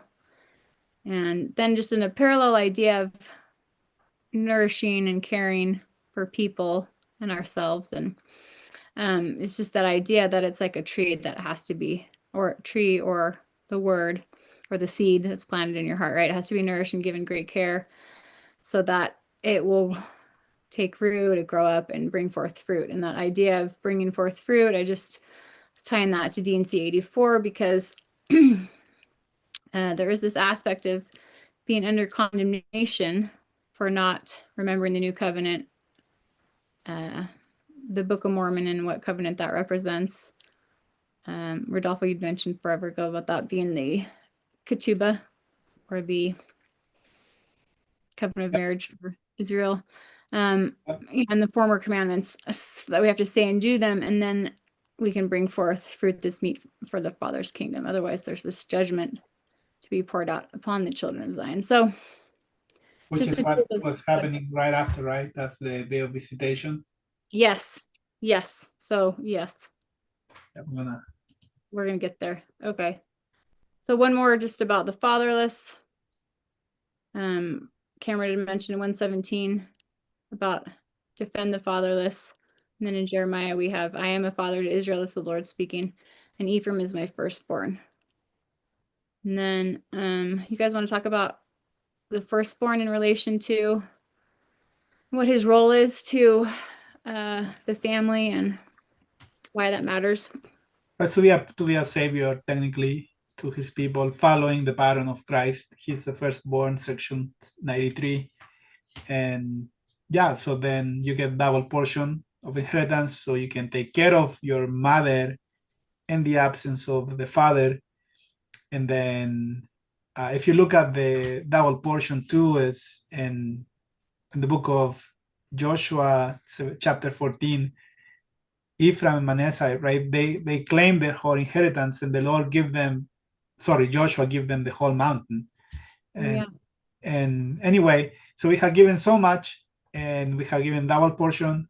Most of us are, right, from Joseph. Ephraim as the firstborn. So then we have a right to the widow, to the mother, right, to Zion, but also to take care of the family. If we don't do that, then we are as salt that lost the savor and good for nothing. And actually, yeah, we have to provide some accountability for what the Lord has given.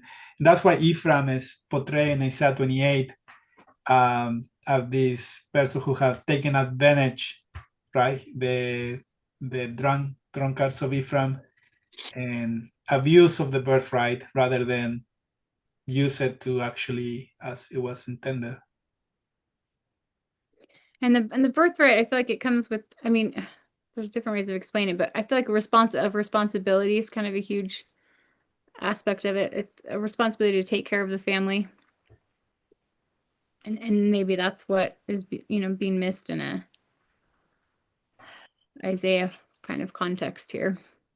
And becoming the salt. Yeah. And And then you have, that's why the destruction comes, is for not fulfilling this role and stepping into this. eventually people come, right? Then I will lift up my hand to the Gentiles, Isaiah 49, 20, 21, right? And then they shall carry your sons, that will foster fathers, nursing mothers, right? What is the verse? I'm just losing my brain right now. But yeah, you can like they shall become nursing mothers, fostering fathers. So you have the idea of the fatherless now being Israel, who are going to be carried by those kings and queens of the Gentiles when they step up to their calling. But in the first half of Isaiah, it's not happening. The widow and the fatherless are being neglected.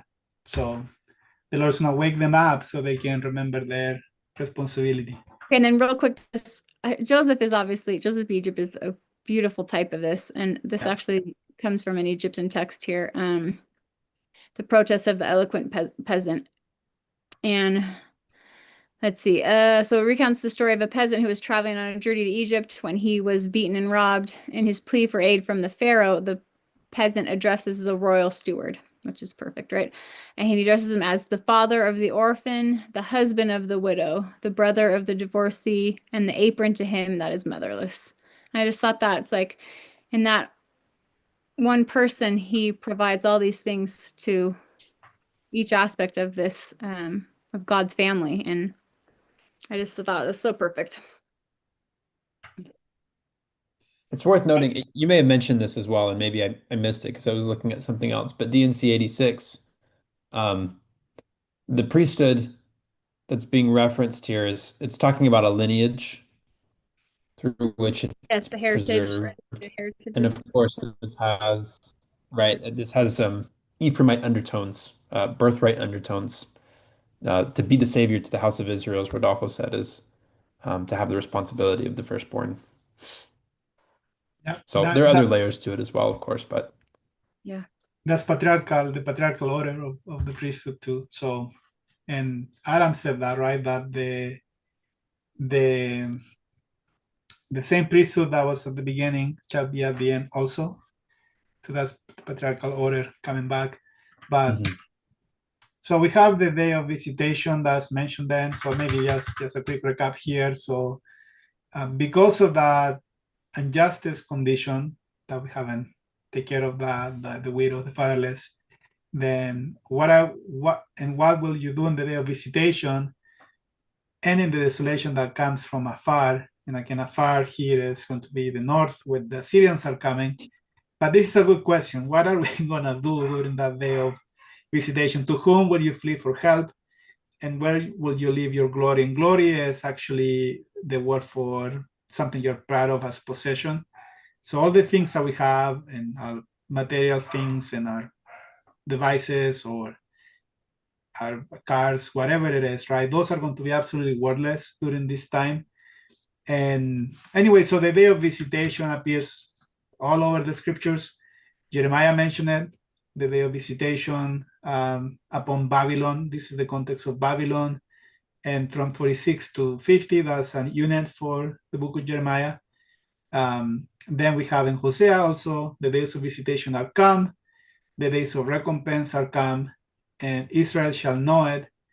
And then mentioned again similar inversion of the condition of the people, where those in a position like prophet, spiritual men, they are in a reverse society.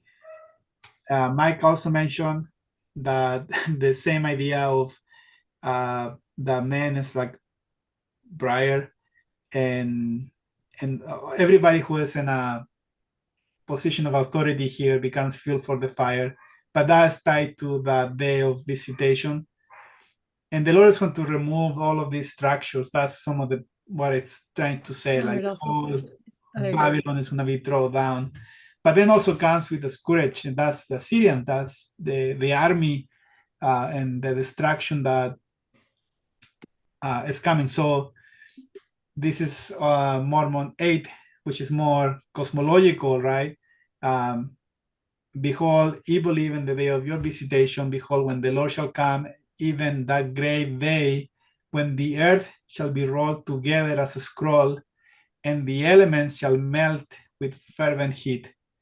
Yea, that great day when he shall be brought to stand before the Lamb of God. And then you have these are very important ones in section 56.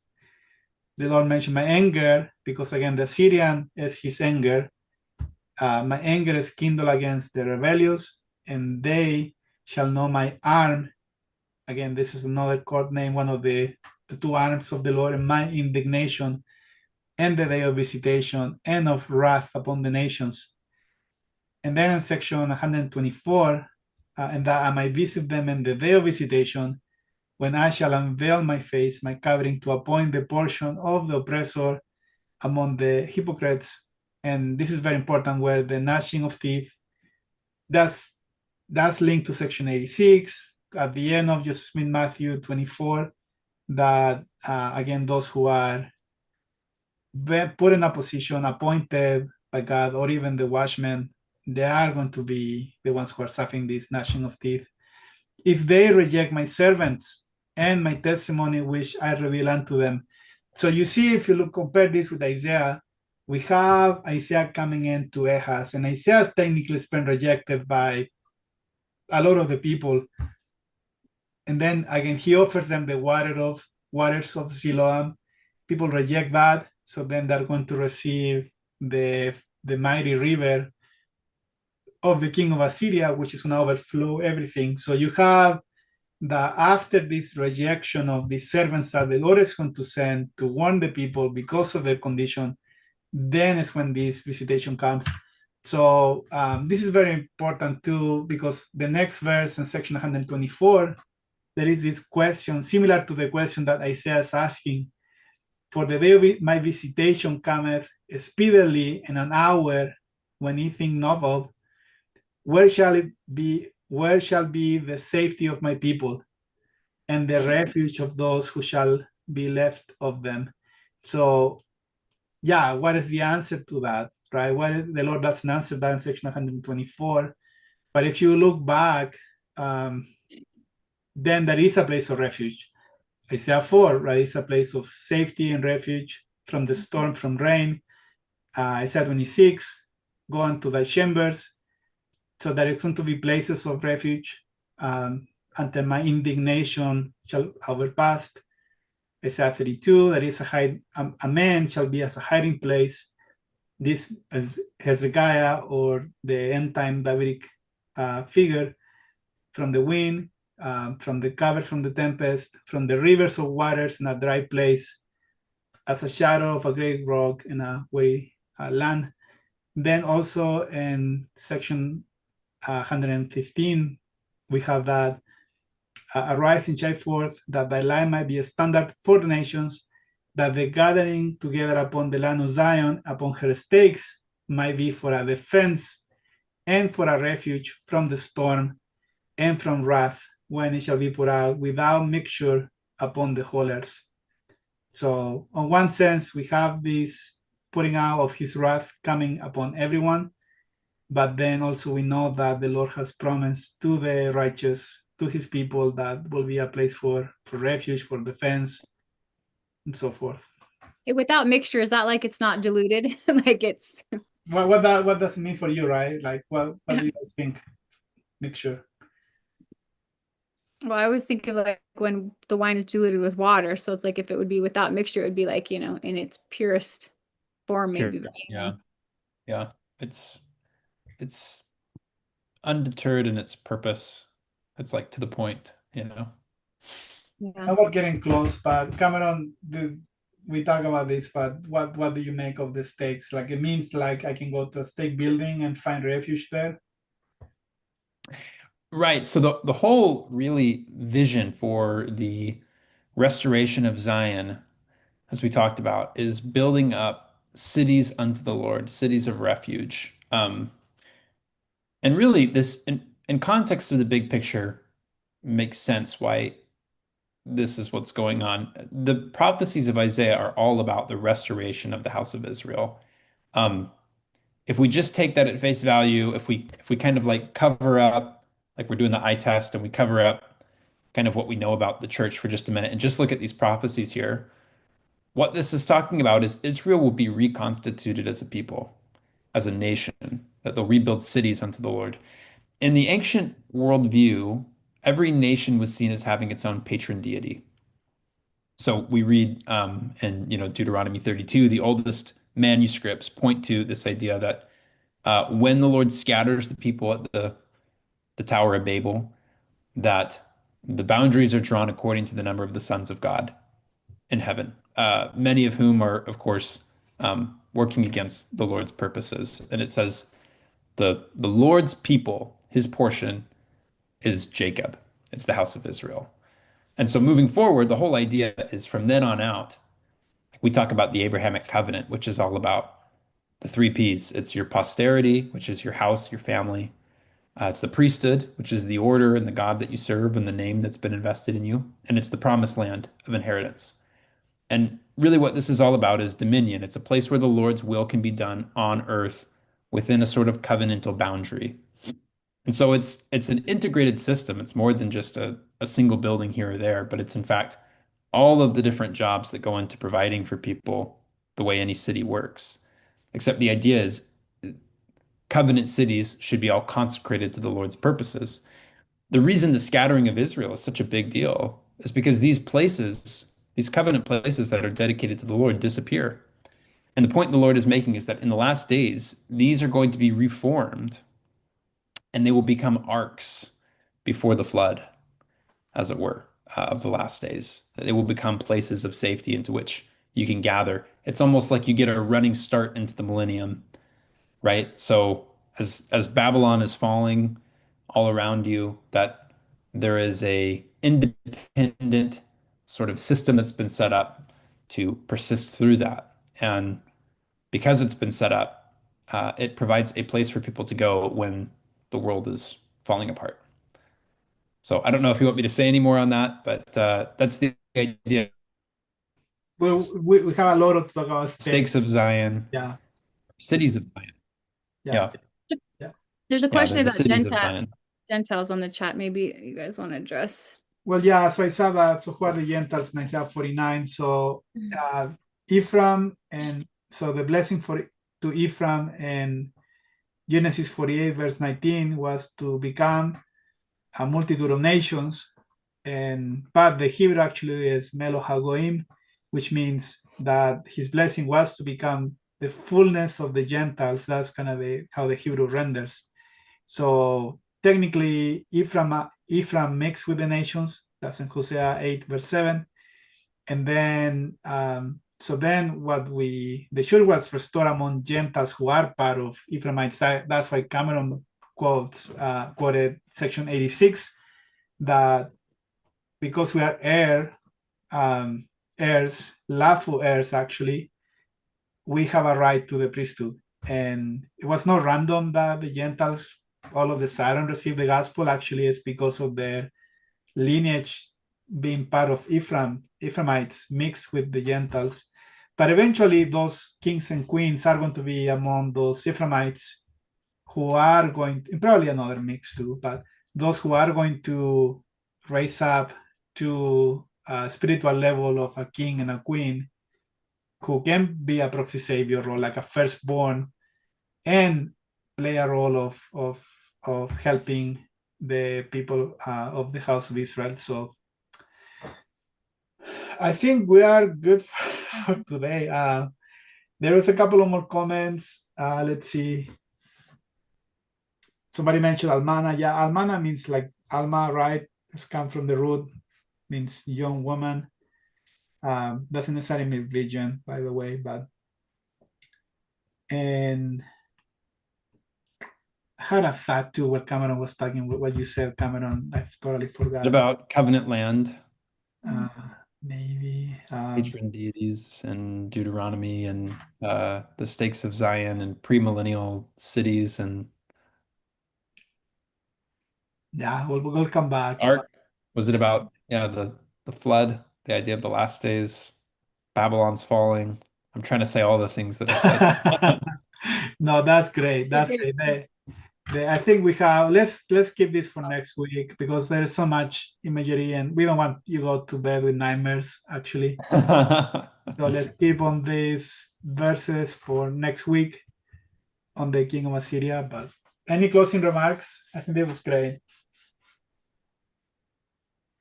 No, I'm good. I'm just gonna end there. Thanks, everybody. Thanks for your comments in the chat too. Yeah. So next week let's cover another big portion of 10, and then probably we'll have 2 more weeks for 10, and then we're gonna go to the one of the most fun chapters in all scriptures, which is Isaiah chapter 11. But all of these lead to that foundation to make sense of the imagery of what we're gonna read in 11. So Yes. And we'll talk more about cities of refuge in 11 as well. yep, the 5 and Isaiah 19. So thank you, everyone. We love you. And Thanks, Rodolfo. Thanks, guys. Yeah. Thanks, guys.